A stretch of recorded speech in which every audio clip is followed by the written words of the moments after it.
किसी ने क्या खूब कहा है, भगवान पर विश्वास बिल्कुल उस बच्चे की तरह करो जिसको आप हवा में उछालो तो वो हंसता है, डरता नहीं, क्योंकि वो जानता है कि आप उसे गिरने नहीं दोगे। नमस्कार दोस्तों, मेरा नाम प्रेम प्रकाश पांडे है। आज एक नई मोटिवेशनल स्टोरी के साथ आपके सामने आया हूँ। आज की स्टोरी भगवान के अस्तित्व को देखा नहीं जा सकता लेकिन महसूस किया जा सकता है। इस टॉपिक पर हम देखेंगे। चलिए मोटिवेशनल स्टोरी को स्टार्ट करते हैं। चैनल को सब्सक्राइब नहीं किया है तो सब्सक्राइब कर लीजिए। डॉक्टर पटनायक दिल्ली के सबसे बड़े हार्ट सर्जन में से एक थे। ये कहना गलत नहीं होगा कि उनके जैसा डॉक्टर वहाँ कोई नहीं था। काम में सबसे अनुभवी और जमीनी स्तर से जुड़े हुए वो बहुत ही विनम्र इंसान थे। एक बार डॉक्टर्स के बड़े समूह को अपने अनुभव उनके साथ बांटने के लिए आमंत्रित किया गया। डॉक्टर पटनायक 2 वर्षों से अमेरिका में अपनी सेवाएं दे रहे थे। जब पता चला कि उन्हें दिल्ली जाकर डॉक्टरों से बड़े समूह को संबोधित करना है और इस ग्रुप को बताना है कि वो गांव-गांव तक अपनी कैसे सेवाएं कैसे पहुंचा सकते हैं, गांव के लोगों को हॉस्पिटल में कैसे जोड़ सकते हैं और गांव में हॉस्पिटल का निर्माण कर मुफ्त में अपनी सेवाएं जन जन तक कैसे पहुंचा सकते हैं। जब इस बात का भी पता चला कि दिल्ली से कुछ दूर एक गांव में डॉक्टर से मीटिंग रखी गई है, तब वे बहुत खुश हुए, क्योंकि डॉक्टर पटनायक दिल्ली के अलावा कई गांवों में अपनी मुफ्त सेवाएं दे चुके थे और उन्हें गांव के लोग बहुत मानते थे। उन्होंने अपनी फ्लाइट टिकट बुक की, अपना सामान पैक किया और अगले ही दिन दिल्ली के लिए रवाना हो गए। देर शाम को उनकी फ्लाइट लैंड हुई। मौसम ने अपना रुख बदला हुआ था। आसमान से एक दो बूंद टपकती पानी कब छोटे छोले ओले में बदल गई पता ही नहीं चला। मौसम बहुत ज्यादा खराब था। दिल्ली से एक जूनियर डॉक्टर शर्मा और उनकी ड्राइवर मोहन उन्हें लेने के लिए एयरपोर्ट पर उपस्थित थे। अगली सुबह एक छोटे से गांव में डॉक्टर पटनायक को संबोधित करना था, इसीलिए उन्हें उसी रात ही उस गांव के लिए निकलना था। कुछ देर इंतजार करने के बाद भी मौसम की स्थिति वैसी ही थी। डॉक्टर शर्मा ने मोहन से पूछा, यदि आप गाड़ी चला सकें और रास्ते में किसी तरह की कोई असुविधा न हो तो क्या हम इस मौसम में भी यहाँ से निकल सकते हैं? हाँ, मैं कोशिश करूंगा, लेकिन गांव जाने के लिए हमें कच्चे रास्तों से होकर जाना पड़ेगा, इसीलिए अभी हम धीरे धीरे आगे बढ़ सकते हैं, मोहन ने ऐसा कहा।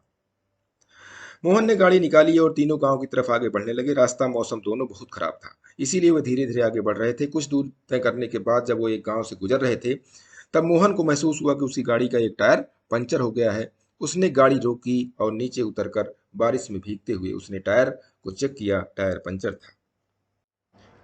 उस गांव में बहुत अंधेरा था। मौसम खराब होने के कारण वहां बिजली नहीं थी, लेकिन मोहन ने देखा कि पास के ही एक घर से रोशनी आ रही थी।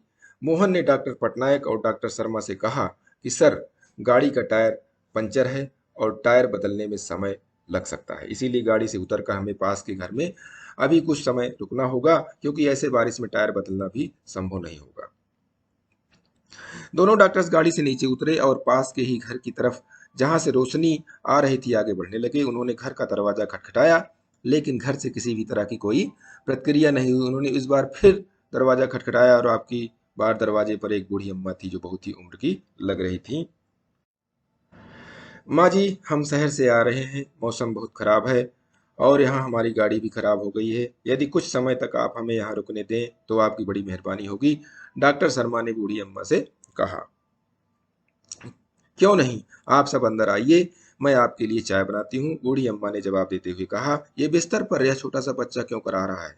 इसे क्या हुआ है? डॉक्टर पटनायक ने बच्चे की ग्राह सुनी और बूढ़ी अम्मा से पूछा।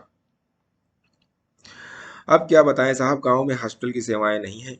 हर छोटी बीमारी के लिए भी शहर जाना पड़ता है। यह मेरा इकलौता पोता है। शुरुआत में इसे खांसी थी, धीरे धीरे इसकी छाती में दर्द होने लगा और जब मैंने इसके इलाज की प्रतिक्रिया पता की तो मुझे पता चला कि मेरा पोता एक बहुत बड़ी बीमारी से जूझ रहा है।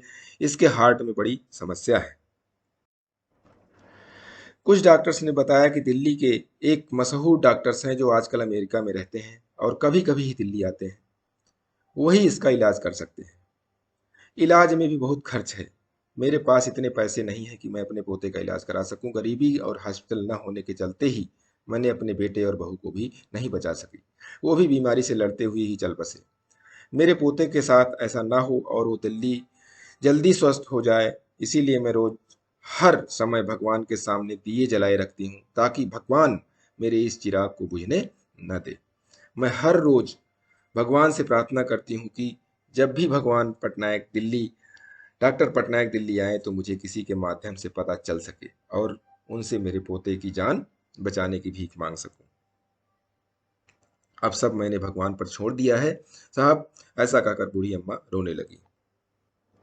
ये सब बातें जब डॉक्टर ड्राइवर मोहन ने सुना तो उसके चेहरे पर एक अलग ही चमक दिख रही थी। डॉक्टर शर्मा बूढ़ी अम्मा के पास गए और उन्होंने उनका हाथ पकड़ते हुए कहा, माँ जी, आप जिन डॉक्टर पटनायक की बात कर रही हैं वो आपके सामने ही खड़े हैं। डॉक्टर पटनायक ने बूढ़ी अम्मा से उनके गांव वाले कार्यक्रम के बारे में भी पूरी बात बताई और यह भी विश्वास दिलाया कि उनके पोते का वो मुफ्त में इलाज करेंगे और गांव गांव तक चिकित्सा की सेवाएं पहुंचाएंगे। अगली सुबह सभी डॉक्टर पटनायक ने संबोधित किया, उन्हें गांव गांव में हॉस्पिटल और चिकित्सा से जोड़ने के लिए हर संभव प्रयास जो सब कर सकते हैं इसके लिए कहा। बूढ़ी अम्मा के पोते का इलाज हुआ और वो अब स्वस्थ है। गांव गांव तक डॉक्टर्स पहुंचे और हॉस्पिटल खुलने लगे। इस कहानी से क्या शिक्षा मिलती है?